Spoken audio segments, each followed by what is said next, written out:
Hey guys, it's Anthony. Welcome back to the channel. I was reflecting back on an experience I had with a customer a couple weeks ago, and I explained this to them when being in the dealership and kind of negotiating the deal that this would probably happen or could happen. I've seen it happen a million times. They actually did come back and buy because I let them out the right way, but I thought about it while training the other day with some salespeople, and I thought of, this gas analogy, and just think about this for a second. For your customers that want to go shop dealership B and C and D and E and basically do the whole tour to try to see if they can get a lower payment by $10 or a lower price by $100, whatever it may be, explain to them the reality of what's probably going to happen. And let's think about driving down, a highway and we see gas prices, right? So let's say gas, right now where I'm at in Philadelphia and Jersey, gas prices are like higher threes to like lower $3 per gallon. But let's say you're driving down the highway and you see gas for $3.15 and you're like, oh shit, $3.15, I haven't seen that in a while, that's lower. All right, but I'll get it at the next stop, right? So you're driving, you see another gas station and they're $3.49, right? You're like, all right, I'm not going to get that, $3.49, I just see $3.15. Keep going. Then you're driving, and gas is getting a little low. Uh-oh, no gas station. Boom, another gas station, $3.25. You're probably going to stop and get the gas for $3.25. But what happened was you could have got it for $3.15 back there. And because you then kept going, eventually you needed it more and you settled for $3.25. And that happens all the time, right? That happens in the car business all the time where customers will go to dealership B and then dealership C. And let's say they wanted a white car with tan interior.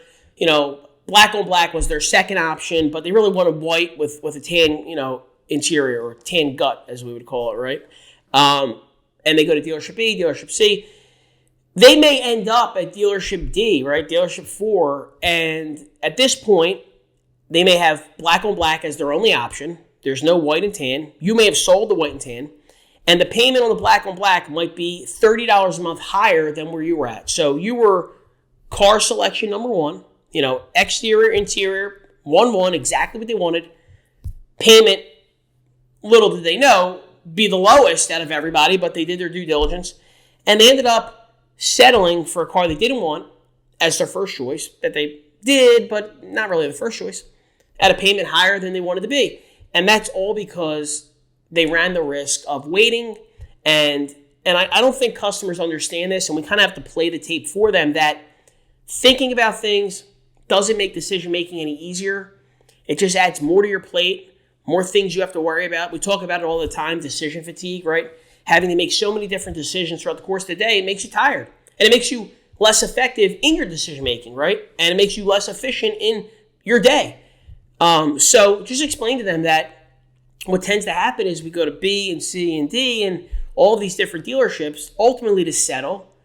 And in a lot of cases at a payment higher than what we really want. But, we just want to do it. We don't feel like going all the way back because money isn't our most precious commodity, time is. So that's kind of like a gas station close that you can use with your customers. Make it your own, but it is what happens. And then that kind of segued into a different example, which completely different situation, but kind of like, basically if you want it, you get it type of thing, right? And I talk about, if you go to the store to get milk, right? So if you need milk and you go to ShopRite and, milk's, $3 a gallon, right? $4 a gallon. But let's say you see it and you really need it, you're going to buy it. You're not going to go to Acme and see if it's any cheaper, which it's probably not going to be. Acme is usually more expensive than ShopRite. Learned that from my mom. But you just get it, right? And the same with the vehicle. Like, if it checks all the boxes and you can afford it, then you just get it.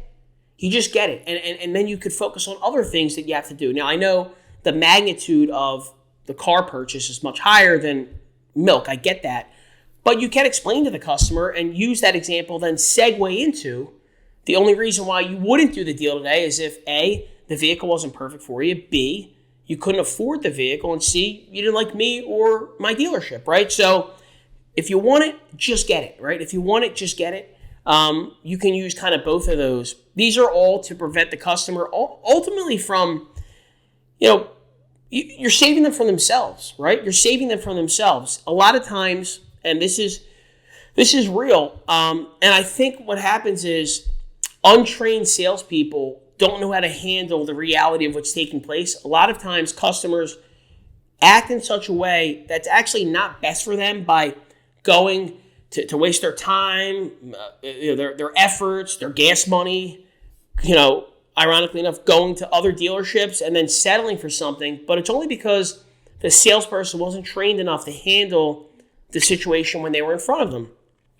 Maybe they were too combative with the customer and almost forced the customer to leave without knowing it. And that happens a lot, right? If a lot of times, if you don't have a good argument, you raise your voice, right? Or a lot of times, if you don't know how to handle a particular situation with emotional intelligence, you just act frantically. That happens with customers too if you're not a trained salesperson, if you can't keep your emotions in check. So I think for us, the better trained we are to handle some tough scenarios with customers and to help them save them from themselves so that they don't feel like they have to go somewhere else, that they want to do business with you, the better off you're going to be. But that only happens through experience and through training. So there's just a couple things I thought about over this last week. Customers will end up settling. And at the end of the day, in a perfect world, if everything worked out the way it was supposed to, they'd want to leave your dealership with the car. It's your job to kind of figure out that perfect world and to paint the picture for them as to what waiting or searching could do. They can miss out on the opportunity they have right now. And the other thing is, if they want it, just get it, right? If they want it bad enough, just get it. And the only reason why they won't get it is because one of those three things doesn't work perfectly for them, and it's your job to identify that. Hey, my friend, thank you for watching, and if you want to see videos just like this one, please like and subscribe to our channel. We really appreciate the love and support, and don't forget, leave some comments down below. I'm looking forward to all of your interaction and feedback, and I can't wait to bring you more videos just like this one. Thanks again. I'll talk to you soon.